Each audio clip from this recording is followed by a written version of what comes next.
All right, folks. This is something I had been wanting to do for a while, and sometimes finding this stuff is not the easiest because it's so old. Like, I think this particular video is like 14 years old, something like that. So, a lot of this stuff doesn't exist, but this is something that I asked so called the 1.0 so called Manosphere, Black Manosphere 1.0 supporters to supply us or supply me with some of their favorite or central videos, right? Because they said that most of the stuff that we talk about now was discussed back then. So recently, Keep It 100 touched on Thugtician, which is, I guess, is his favorite. And there are some surviving things that Thugtician has out. Maybe 20, I think, maybe 20 videos. So what I wanted to do is take them one by one and do an old school response to them. So I was scanning through some of the old stuff and listened to a few of them. And this is one I decided to start with because this is something that I've touched on, I discussed, that is still going on. The color tone or the skin tone of the colorism stuff is still raging. And I think I did a video on colorism, maybe 2015, because Chrissy was talking about it. But it's talked about it, but it's not understood. Now, Thugtician is in the UK. Now, he's a Brit. And I've been dealing with Brits in political stuff, Black Brits in political stuff since like 2003. Because, in fact, my partner back in the day, we had a London line to where we actually talked to Black Brits about racism, politics, Pan Africanism, the diaspora since 2003. So I'm acquainted with them. And Black Brits are like 20 years behind us as far as the racism debate because they didn't go through the same experience as us. So, and even Thugtician said in one of his videos, he felt he could speak on the American point of view because we have similarities. But similar is not the same, especially when, quote unquote, which I hate the word nuance. Why I rather use complexities, but nuance are very important when we talk about culture, especially a white culture versus black culture. So when you go to Europe, you go to America, you go to Latin America, you go to Africa, what is black and what black culture is versus white culture is different. It's almost completely different because culture is organic and it has to grow up on the land mass that it was actually developed on. So even though he speaks about it and it's similar, it's not the same. And the nuance and understanding and describing the problem, it's not the same because the root and the endpoint in the circumstance in each country really and each society is going to be different. So like being black in Germany is not going to be the same as being black in the UK or America or Latin America or even Africa. Okay, it's not going to be the same. So but we're going to go ahead and start this and we're going to react to this before we tally too long. This is me versus Thugtician. There's a useless topic in the black community that I never discuss because I don't connect it to any serious problem in the black community or in society at large. It's the kind of topic that attracts every moron within drooling distance because the ability to drool bodily waste from both mouth and arse is the only talent required to participate. For this topic you don't need common sense, wisdom, or education. Just a mind that's been fed on a diet of clown flakes. The flakier the better. And they don't come any flakier than the skin tone debaters. That's right, today's topic is the skin tone debaters. And be clear about that, this video is about the skin tone debaters, not a contribution to the skin tone debate. I couldn't care less about another black person's skin tone, because I don't place any importance or value in a person's skin tone such that I would find it a worthy or even interesting topic of discussion. Well, It's the kind of topic. yeah, that's probably because that's why I hate doing this in this way. It's probably because it's not important to you. It's because UK society doesn't treat skin tone the same way the US society does. Skin tone is very important in U.S. society. Not only the standard of beauty, which women argue about all the time. Standard of beauty. The reason they argue about standard of beauty is not because of their own personal thing. The thing is that skin tone and hair texture and all this kind of stuff gives women an advantage or give people an advantage, especially in the West, especially in the United States. Skin tone is very important. The closer you get to whiteness, the better off you're going to be, the better reaction you're going to be. That's like a mulatto children are more favorable in the black community is because of skin tone. Skin tone is very important. So in the UK, not as important, and you don't care about it because it doesn't affect you. In the United States, it does affect you. It affects how much money you make, how you're treated in society, whether doors are open for you or not. It's very, very, very important. It's also very important in Latin America. So skin tone to you is doesn't mean the same. Passion. I'm not one of these imbeciles who pretends to be unaffected by skin tone envy or favoritism and then dives in brain dead first to wallow in the sewage that topics like this always generate. What I am going to do is tell the skin tone debaters about their worthless selves, because I want to honour and pay respects to my ancestors. But what do your ancestors have to do with this discussion, Thugtician? Exactly. But I think that's a question you should put to the skin tone debaters, because they're the ones who always invoke our ancestors' experience of slavery. And the reason it is because skin tone and mulattoism, especially coming out of Jim Crow, was very, very important. It's called class. It's a division of class, especially back prior to the 20th century, going into the 20th century.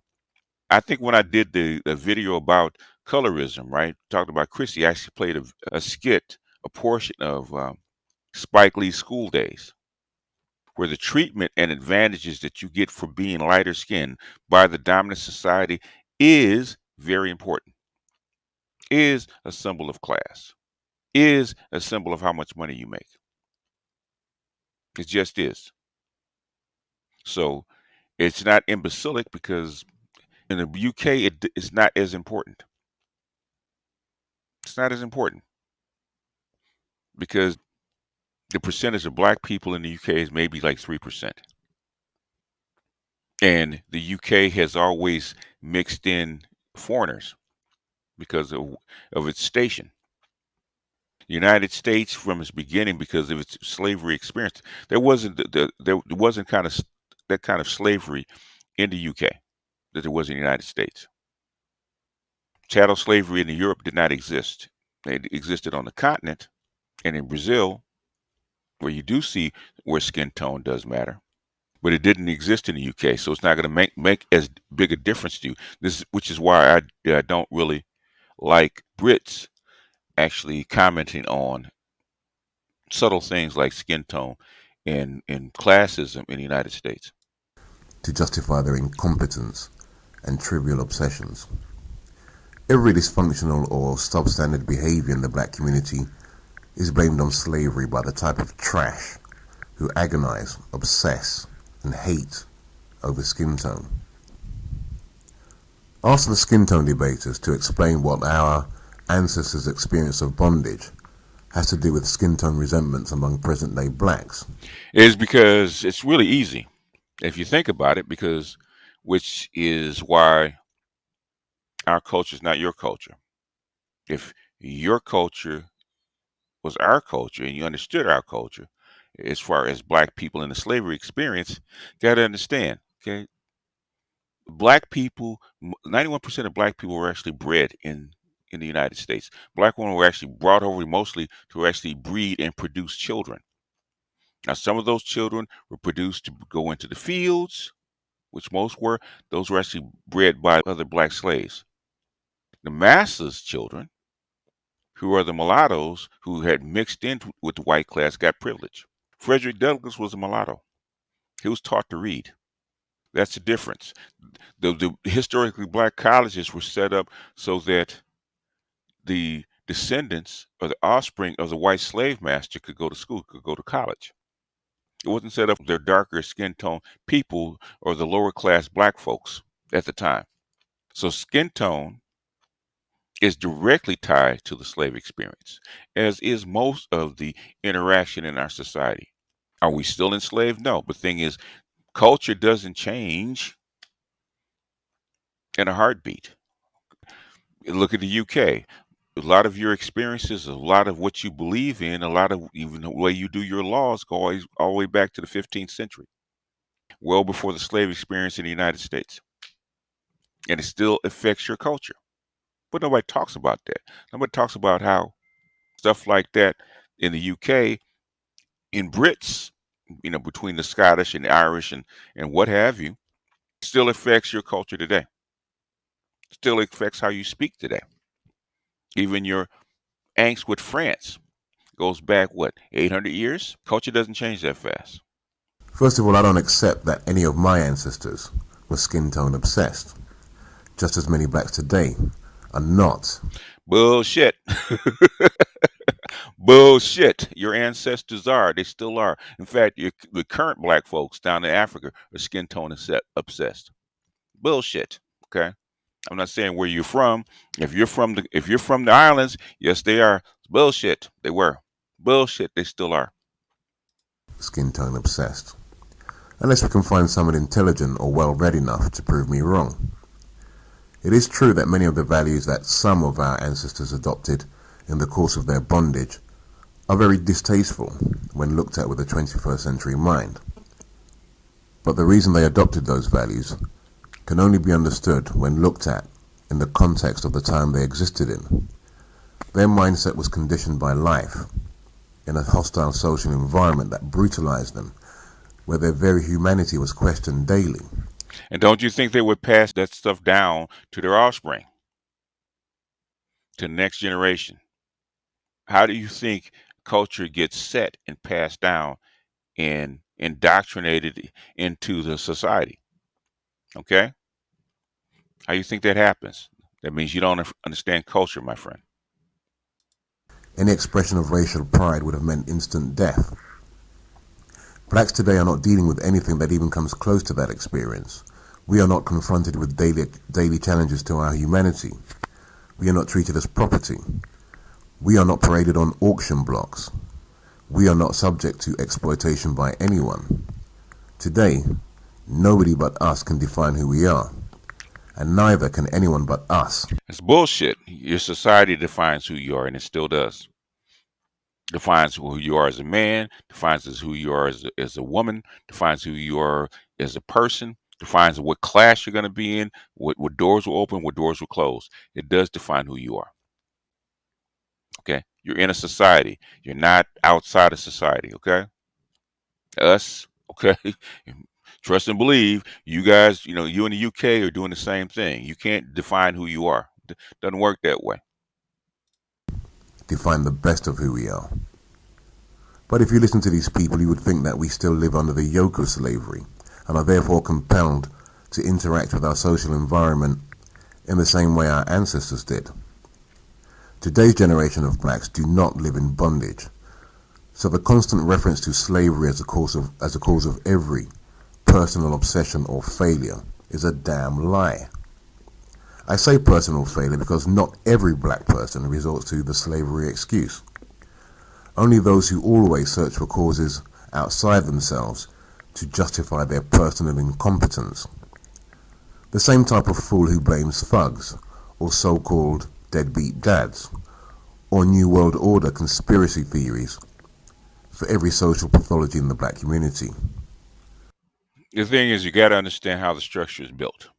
New World Order theories. Gosh, New World Order. I want to do a deep dive because I'm not going to even go into geopolitics and New World Order and what he meant by that and the whole theory behind it because that would take too long. But the thing is that I understand with people that this was new and he's young with limited knowledge. He doesn't get it, so he's pontificating about stuff that he doesn't know about or can't understand or have limited knowledge of. So, you know, even back when I first started, I made allowances for that. because you can't know. Okay, you can't pour 20 years of knowledge into somebody's head. He was probably way too young. Okay, so he's expressing how he feels. He's not really expressing about what he knows. Continuing.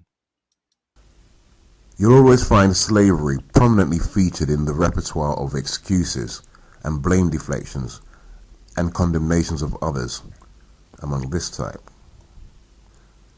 Now, me personally, I couldn't disagree more strongly with that kind of retardation. And I mean retardation in the true sense, not the cussing sense, because retarded is what they are. They're too dumb and ignorant to comprehend the simple lesson that all present-day blacks should take from slavery. The real lesson that slavery teaches us is the consequence of powerlessness.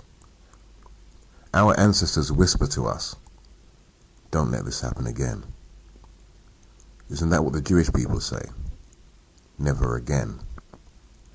But in the black community, we say it's still the same now as it was back then, when that is a complete falsehood. No, we actually don't say that, but we say it's similar. You say the patterns. A lot of the patterns are the same. We know that the situation is not the same. We know that the environment is not the same. Oh, we know it. Trust and believe, sir. I was born in Jim Crow. I know what Jim Crow looks like. I know what the transition from Jim Crow to what we call liberation now. We know that very well. Now, I'm not sure who he listens to because he's from the UK. And I'm not sure what he knows, okay, as far as pro blacks, as we call them now. The thing is, if he's educated, he should know better. And if he's not, maybe, like I said, I would love to talk to him now because maybe he's changed, maybe he's learned more. But this is basically him speaking out of ignorance for the most part. Continuing. Our ancestors' job was to survive. With the limited life options that they had, all they could do is survive. And that's what they did. They survived to get us here. They did everything we could have expected from them and so much more. I believe my ancestors would have wanted me to reject all the worthless values that were imposed on them in their time, and to reject all those among us who want to keep those values alive. And I honor that. Today we have many more options to remedy and uplift our condition than they ever had. And that's the real gift they bestowed on us. Choices. The true legacy of our ancestors is not skin tone resentment, slave mentality, or post-traumatic slave disorder. It is freedom. They're both legacies, okay? Skin tone, post traumatic slave disorder, all that kind of stuff are legacies that has been bestowed upon you. Some are positive, some are negative. You got to sort those out. Got to accentuate the positive, right? That's what advancement does, but it takes time. You got to remember, black folks just got out of Jim Crow in 1964. Thing is, that's the part that he's missing. Okay, some people throw it back to slavery. Like I think the book was called "Slavery by Another Name." That was Jim Crow. Jim Crow was semi-slavery and semi-oppression. That was in 1960.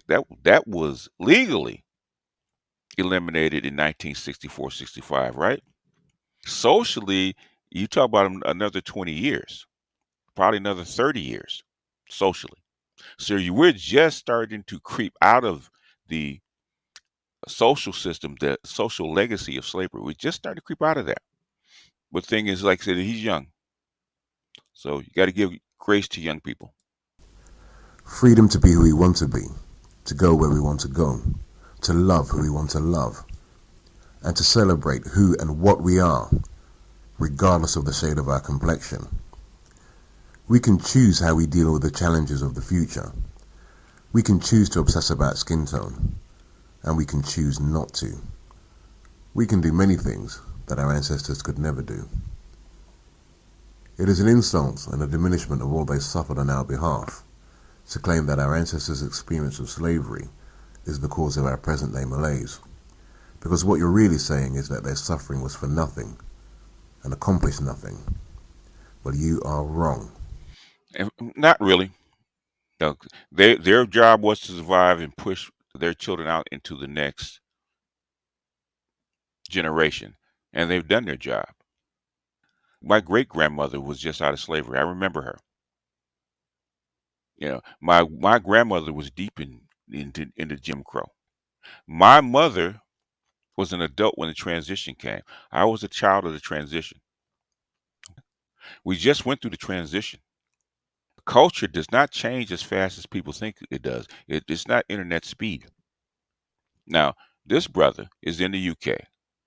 I am assuming that this brother's ancestors, his near ancestors, did not come from the United States. They came from the Caribbean, right? In the Caribbean, they were freed. Jamaica, one of the islands, maybe, could be even one of the African countries. They didn't go through the Jim Crow experience that blacks in America did. Even the people in Brazil didn't go through the same experience that we went through. The black American experience is unique, and people speak on it like we're supposed to react to it the same way they react to their experience when they didn't go through it. I hear this all the time. Our experience is similar, but not the same. If your parents are part of the Windrush generation, basically you're invited into work as a peer and not as a slave, as a part of the culture and not embedded. You volunteered as an immigrant to come into the UK. My parents and my folks did not. Brought here, bred here like animals. Not the same experience, which is what they tried to fix with Monahan and Johnson in the mid 60s. That never got fixed. A lot of stuff never got fixed. That's like we have to go back and see what the original problem was. That's why they called it history, sir. Continuing. And for as long as I live, I will mercilessly mock and taunt the feeble-minded scum who dishonor our ancestors by taking their name in vain. Lastly, understand this about me and the people I come from. My ancestors were not slaves. All of them were free men and women. Over the last 400 years, some of them were kidnapped or sold away from their homelands and then held captive in bondage. But none of them were slaves. If you call your ancestors slaves, then you are more profoundly enslaved than any captive African ever was, because you have a caged mind. May the spirits of my ancestors protect me from those who wish me harm. Later. Okay. All right. Appreciate that. Now, that ending was bullshit. Okay. I'm going to show you why. Okay. Because it's not reality. Because bondage or slavery still goes on the continent, even today.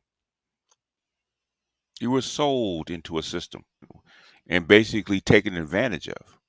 American culture is slave culture because you're bred to be a slave. American slave culture is unique because they cut you off from your former culture and injected a slave culture into the ADOS. Now the correction is coming. Once you were out of the slavery, they kept you in a box called Jim Crow, where you couldn't move. You couldn't move out of your units where you lived. You couldn't intermarry for the most part. You couldn't engage in commerce the same way that citizens, rightful citizens, do.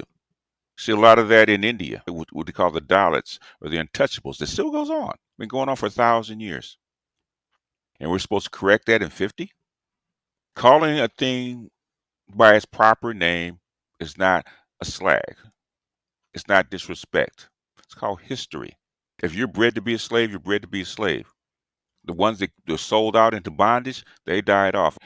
The American slaves were bred like animals on farms. And that the so-called culture we had was bred out of them. And because of our nature, because of our spirit, we overcame that. Normally it takes 300 or 400 years to overcome.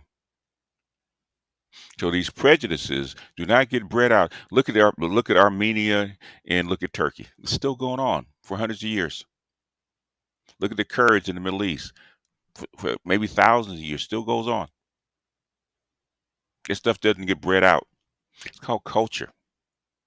And just because you change your mind doesn't mean anything because The weight of the culture, the weight of the circumstance, the weight of the environment all mean more than what you think it does. You just, I know that's that new age shit that we're going to just internet time. If we change our mind, we change our circumstance. Unfortunately, sir, bullshit. Okay. I could not disagree with you more. And because I look at the world through geopolitics, right? Stuff don't change that fast. If that was the case, China would have come out of their existence and their enslavement and their bondage in 1945, 46. Wouldn't have taken them 150 years. And they didn't get broken up. The Central African countries, the 14 of them, are just now coming from underneath the bondage of the French.